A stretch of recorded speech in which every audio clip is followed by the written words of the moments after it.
श्री गोपाळ कृष्ण भगवान की जय।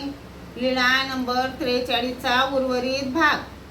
तो घेऊन ये म्हणे हे सुरी लावून देया, तो हाती घे ऐसी पाये म्हणे हे सुरी रायासी योग्य।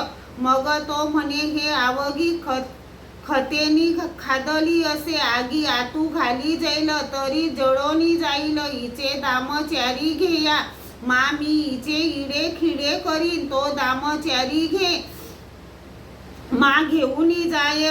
तो ताट वेगळे करी परजू वेगळा करी, ताट ताटातू घाली परजू जातू घाली। ऐसी वितळोनी सांडी, तो विडे भरी म्हणीये करी, परी दृष्टी तियेची भरी असे। मग आगी आतू घाली, तेने करुनी एक खते झाडी, तावी पिटी उजरी, तेने करुनी एक खते झाडी। कर साने लावी, तेने करुनी एक खते झाडी, तेल साने लावी, तेने करुनी एक खते झाडी, तूप साने लावी, तेने करुनी एक खते झाडी। मग आपुलिया परी एकू परजू व्हाये, एकी वासना तोची परजू व्हाये। ते सुरी रायासी भेट करी, मग रावो तयासी दावो पसाये दे। मग तो रावो बेसला असे, तेवढी पुढा ठेवी, चाले तेवढी हाती धरी, देवी तेवढी मांडिये भरी ठेवी, निजे तेवढी